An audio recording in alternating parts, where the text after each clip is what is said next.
Hey everyone, I've been getting a lot of great questions about masks, so I wanted to try to answer some of them for you here. This is an N95 respirator. This is what we wear on the front lines.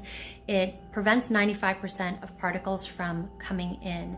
Really important when we're doing things like central lines and intubating patients, especially when we're dealing with such a large number of patients who are positive for COVID-19.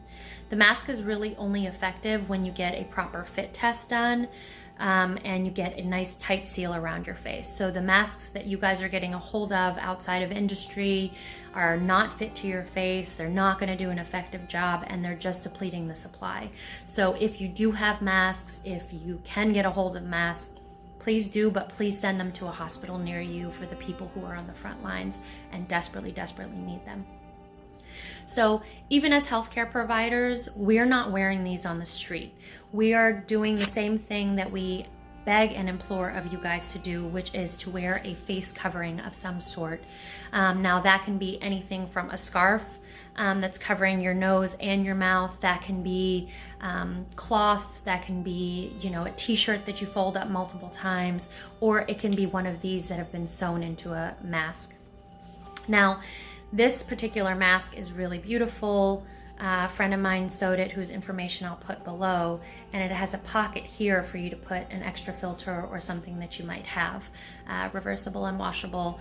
But if you don't have something this nice, you can sew, just a cloth. This is double layer for extra protection, and just add some bands. I'm gonna also put something below that the Surgeon General showed earlier, where it's just a t-shirt cut up, folded in a certain way, and then using 2 rubber bands, you can make a mask without having to leave your house or having a sewing machine, which is great.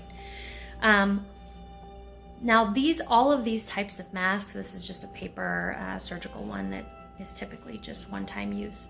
All of these masks and facial coverings, the benefit of these is, unlike an N95 respirator, where the point is to not let the virus come into the person, this is to not let the virus go out. All of us might be asymptomatic carriers of COVID-19. In fact, the CDC thinks that at least 25% of the cases are asymptomatic. So what that means is that even when I'm talking, without sneezing or coughing, even just from talking and projecting the little bit of droplets that leave from your mouth, you could be passing COVID-19 on to a loved one. Now, that doesn't mean you have to wear it in the house, unless, of course, there is someone who is symptomatic or someone who's sick, as long as you're still abiding by social distancing principles and everything else. But when you leave the house to go to the grocery store or the doctor's office or to an essential job, and you're going to be around people, you really want to protect one another. And the best way to do that is with a facial covering. So it needs to be of size to cover from the nose to below the mouth so that you have a full seal. One other thing I'll do is give you just a little hint that of what I do. I can't wash these masks over and over every night.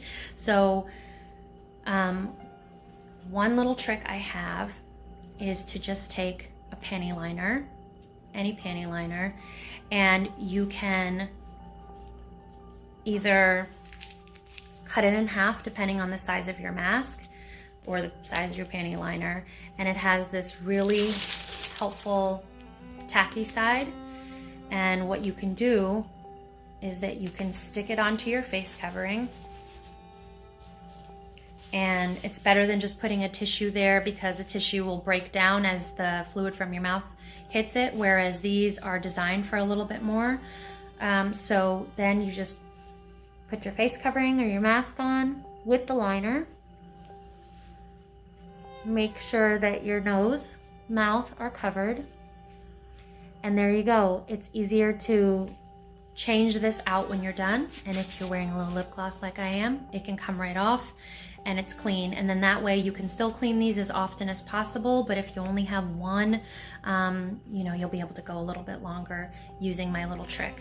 I hope that helped. If you have any other questions, please leave them below and I will try to answer them as soon as I can. Thank you so much. Stay safe and stay home.